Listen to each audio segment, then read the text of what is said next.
大家好啊，歡迎嚟到寶寶根 Madam Health Boo 頻道，我係 Madam Boo。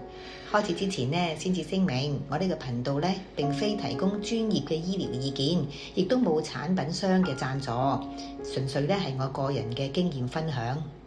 好啦。上一集咧，我又提到污濁嘅空氣對健康嘅影響。阿顧博士咧又解釋，污濁嘅空氣裏邊嘅自由基咧、氧游離基咧，就會產生好多氧化性嘅壓力，繼而破壞我哋細胞嘅健康。咁如果喺室外邊污濁嘅空氣太多嗰陣時候，我哋戴翻個口罩啦。咁我都有提到喺室內嘅，原來都唔係話安全得晒嘅。我哋平時好多清潔用品啊、煮食嘅油煙咧，都會有產生好多氧游離基，都會影響我哋嘅身體嘅。今一集咧，我想繼續同大家講下家居空氣污染呢個問題。有睇我上一集嘅朋友都知道，我買咗個空氣淨化機去淨化室內嘅空氣。咁喺買呢部機嗰陣時候咧，都有一個章程嘅。佢話佢可以清除咧室內，你睇下熒光幕就見到啦，咁多種污染物嘅。室內嘅空氣係咪真係有咁多污染物嘅咧？咁咧，我做咗少少測試。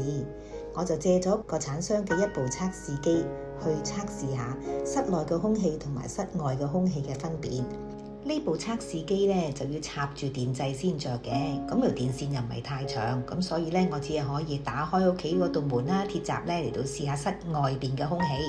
咁大家都睇到啦，第一個 PM 嘅數值1，咁啊表示正常啦。下邊都係要着咗綠燈嘅。咁而 CO2 嗰個位咧有584嘅，咁因為可能我出邊都有花草樹木啦，同埋咧個時間咧已經係差唔多近黃昏嘅啦，咁可能個養分咧就唔係太高，咁而嗰個 CO2 嘅值咧就有少少，不過都係正常嘅。咁而第三個數值咧係 TVOC， 咁加埋咧即係總體嘅同埋其他嘅污染物咧都係低嘅，咁所以有個 low 嗰個數值，而下邊都係綠燈，咁啊表示咧近門口啦、出邊嘅空氣咧係正常嘅。睇到門外嘅數值之後，我就拎咗入屋啦，就擺喺我屋企個玄關位嗰度，咁個數值都差唔多喎，可能近門口啦，咁啊分別都不大，我屋企都唔係太差啫噃。咁於是我就進行第一個測試啦，我就喺附近咧噴咗一下香水，咁我睇下佢嘅數值影響都係幾多啦。哇，好快啊！一陣啫就已經升到中間嗰個咧，升咗100幾度啦。咁而咧最危險嗰個度數咧係第3個數值啦，即係總數值嗰度啦，因為佢可能對個香味有啲敏感啦，咁同埋加上其他嗰啲可能裏邊有啲化學品咁樣啦，佢就去到2點幾啦，咁啊着晒紅燈，咁即係表示，咦都幾危險喎！哇！呢個測試話俾我聽咧，原來香水咧除咗噴出咗香味之外咧，亦都會噴出咗好多空氣嘅污染物嘅。咁之後咧，我就打開道門啦，同埋咧就開着我嗰個空氣嘅淨化機，咁都好耐啊，差唔多成個鐘啊，咁佢先至可以恢復翻、降翻低晒啊。咁可能香水嘅氣味真係實在係太濃啦。跟住咧，我就做第二個測試，我就去揾一支香，呢支香都係幼幼地嘅，就個 size 都係普通 size 嘅香。咁我點着咗佢啦，咁就擺部機喺支香嘅上邊。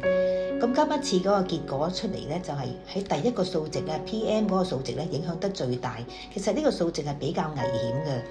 呢個數值大咧，即係表示佢嘅自由基啦、氧游離基咧係噴出好多啊，咁已經着晒紅燈啦。咁而中間 CO2 嗰個位置咧係600幾，又唔係話咁危險喎。咁而嗰個總值咧加埋咧，去到 TVOC 嗰個位咧1.3，亦都係着咗紅燈嘅。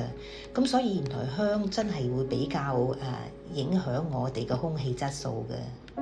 咁跟住咧，我就做第3個測試啦。我將呢部機咧就擺咗喺我嘅廚房嗰度，咁我就唔開抽氣扇，咁我喺度咧旁邊咧就燜緊排骨。開咗火都係10零分鐘，咁你見到佢 CO2 呢個數字咧不斷上升啦。我本人咧煮食都比較清淡嘅，唔喜歡煎炒煮炸呢啲咁嘅濃味嘅煮食方式。如果係嘅話咧，應該個數字咧係更加差嘅，更加會影響咗我哋室內嘅空氣質素。仲有啊，好多清潔用品，特別係噴出嚟嗰啲玻璃水咧，佢哋都會噴出好多氧游離基啊、自由基呢一啲有害嘅物質，污染我哋嘅空氣㗎。所以大家記住啦，當你哋煮完飯啊、抹完窗啊，或者做完清潔嗰陣時候，記得打開下啲門窗，有對流窗嘅空氣就最好啦。